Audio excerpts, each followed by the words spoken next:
Попладне во 10 минути пред 12 часот избувна пожар во еден стан во зградата на улицата Васил Сурчев број 3 во Струмица.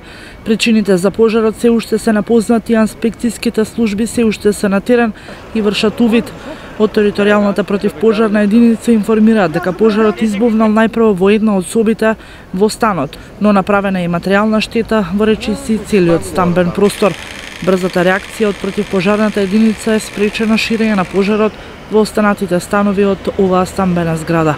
На местото на настанот за кусо време пристигнале едно возило од противпожарната единица, а во гасење на пожарот интервенирале 6 пожарникари и за 10 минути пожарот е изолиран и целосно изгаснат. Од медицинските служби добивме информација дека нема повредени лица од настанатиот пожар, но сепак интервенирале кај едно 4-годишно дете кое вдишало од густиот чад од пожарот. Сепак од страна на медицинскиот персонал, по направениот преглед и пружаната прва помош, е констатирано дека нема сериозни нарушувања на дишните патишта.